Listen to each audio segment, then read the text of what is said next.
Okay. ഇതിപ്പോൾ ഡയറ്റിൻ്റെ കാര്യം പറയുമ്പോഴേ നമുക്ക് ഒരുപാട് ഡയറ്റ്സ് ഇപ്പോൾ ഓൺലൈൻ അവൈലബിൾ ആണ്. കുറേ പേര് അതിനെ പ്രൊമോട്ട് ചെയ്യുന്നുണ്ട്. ഇപ്പോൾ നോ കാർബ് ഡയറ്റ് ഉണ്ട്, നോ ഷുഗർ ഡയറ്റ് ഉണ്ട്, അതുപോലെ തന്നെ ഹൈ പ്രോട്ടീൻ ഡയറ്റ്സ് ഉണ്ട്.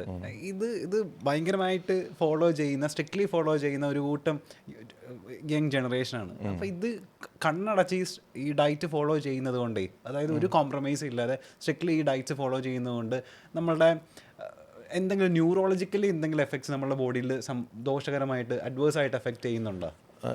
ഡെഫിനറ്റ്ലി നമ്മൾ ഈ ഡയറ്റ് എല്ലാം ഹെൽത്തി ആവണമെന്നില്ല.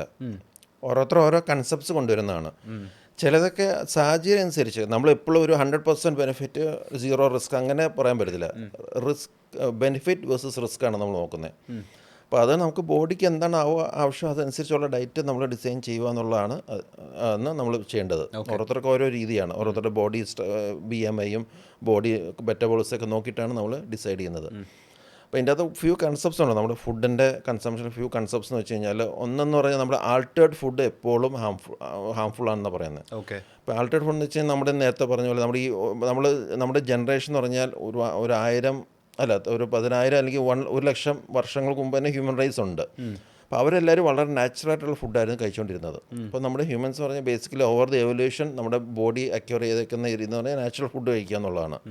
പക്ഷേ ഇപ്പോഴത്തെ കഴിഞ്ഞ കുറച്ച് 50 to അല്ലെങ്കിൽ 100 ഇയേഴ്സിലൊക്കെ ആകുമ്പോഴാണ് ഈ കുക്കിങ്ങും ഈ ഭയങ്കരമായിട്ട് ആൾട്ടർ ചെയ്യുന്ന രീതിയിലും വന്നേക്കുന്നത്. ഫ്രൂട്ട് ജ്യൂസസ് ഒക്കെ ആവുന്നത്. ശരിക്കും ഫ്രൂട്ട് ജ്യൂസസ് ആയിട്ട് ന്യൂ കൺസെപ്റ്റാണ്. ഫ്രൂട്ട്സ് ആയിട്ട് തന്നെ കഴിക്കണം. കാരണം അതിൻ്റെ റഫേജ് കണ്ടന്റ് ഉണ്ട്. നമുക്കിപ്പോൾ ഒരു ആപ്പിൾ എടുക്കുക.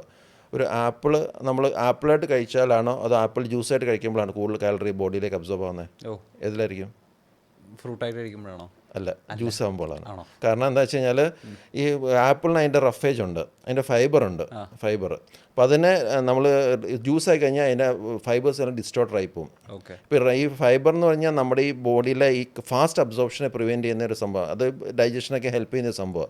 പക്ഷേ ആൾക്കാർ ജ്യൂസ് ആക്കുമ്പോഴേക്കും അതിൻ്റെ പെട്ടെന്ന് അതിലേക്ക് പോകുമ്പോൾ ആ ഫൈബർ ഡിസ്റ്റോർട്ട് ആയി പോകും. അപ്പോഴേക്കും ബോഡിയിലേക്ക് ഇത് അബ്സോർബ് ചെയ്യുന്നത് ഫാസ്റ്റ് ആയിരിക്കും. അതുകൊണ്ട് ഒരു 100 ഗ്രാം ആപ്പിൾ എത്ര കാലറി ആണോ അത് ജ്യൂസാക്കി കഴിഞ്ഞാൽ അത് ഡെഫിനറ്റ്ലി ജ്യൂസ് ആകുമ്പോൾ അതിൻ്റെ കാലറീസ് കൂടുതലായിരിക്കും ബോഡിയിൽ അബ്സോർബ് ചെയ്യുന്നത്. മനസ്സിലായില്ലേ? അതൊരു ബേസിക് ഒരു കൺസെപ്റ്റാണ്. പക്ഷേ ഇപ്പോൾ എല്ലാവർക്കും അതാണ് ഇഷ്ടം, ജ്യൂസാക്കി കുടിക്കാൻ. ജ്യൂസായാലും ഏത് ഫ്രൂട്ട് നമ്മൾ ആൾട്ടർ ചെയ്താലും നമ്മളത് അതിൻ്റെ ശരിക്കുള്ള അതിൻ്റെ ന്യൂട്രീഷൻ ഇത് ചേഞ്ച് ചെയ്യും. ഓക്കെ. അപ്പോൾ ഒരു സാധാരണക്കാരനുണ്ടാവുന്ന ഡൗട്ട് എന്താണെന്നറിയോ?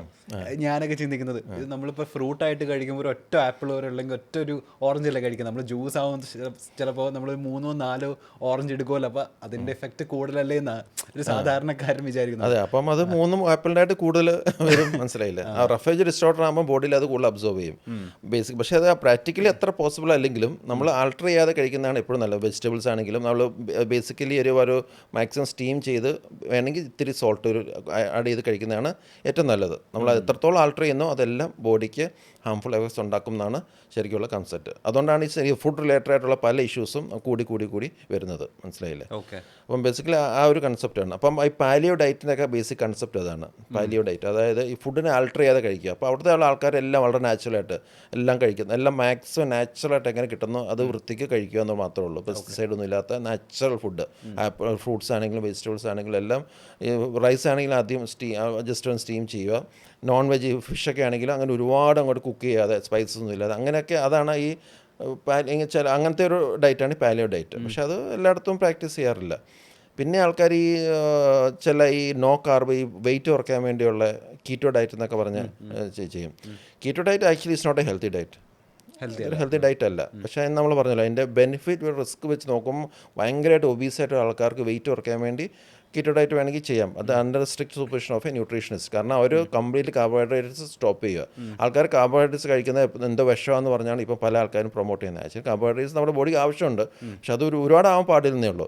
അതിനെ റെസ്ട്രിക്റ്റ് ചെയ്താൽ നമ്മുടെ ബോഡി. പക്ഷേ നമ്മൾ വളരെ ഈ കീറ്റോ ഡയറ്റ് എന്ന് വെച്ചാൽ കംപ്ലീറ്റ്ലി കാർബ് ഫ്രീ ആക്കാൻ വേണ്ടിയാണ് ശ്രമിക്കുന്നത്. അപ്പോൾ ആ ഒരു കൺസെപ്റ്റാണ് എന്ന് വെച്ചാൽ ഹൈ പ്രോട്ടീൻ, മോഡറേറ്റ് ഫാറ്റ്, ആ ഒരു കൺസെപ്റ്റാണ് കീറ്റോ ഡയറ്റിൻ്റെ. അപ്പം അങ്ങനെയുള്ള ഒരുപാട് കീറ്റോ ഡയറ്റിൻ്റെ ഒരു പ്രോബ്ലം വെച്ച് കഴിഞ്ഞാൽ പ്രോട്ടീൻ കൂടുതലായതുകൊണ്ട് യൂറിക് ആസിഡ് ഈ പ്രൊഡക്ഷനൊക്കെ ബോഡി കൂടുമ്പം യൂറേറ്റ് സ്റ്റോൺസ്, കിഡ്നി സ്റ്റോൺസ് ഒക്കെ വരാനുള്ള സാധ്യത കൂടുതലാണ്. അങ്ങനത്തെ കുറേ ഇതൊക്കെ ഉണ്ട്. പിന്നെ കാർബോഹൈഡ്രേറ്റ് ഡെഫിഷ്യൻസിയുടെ പ്രോബ്ലംസ് ഒക്കെ വരാം.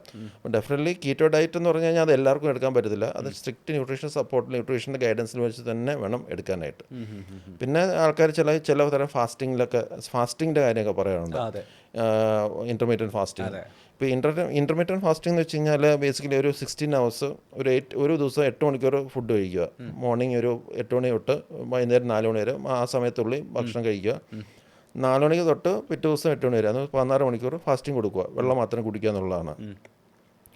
ഇൻ്റർമീഡിയറ്റ് ഫാസ്റ്റിങ്ങിന് അതിനും ബെനിഫിറ്റ്സ് ഉണ്ട്, പക്ഷേ അതിന് നമ്മളെപ്പോഴും എല്ലാവർക്കും ഒന്നും എടുക്കാൻ പറ്റത്തില്ല.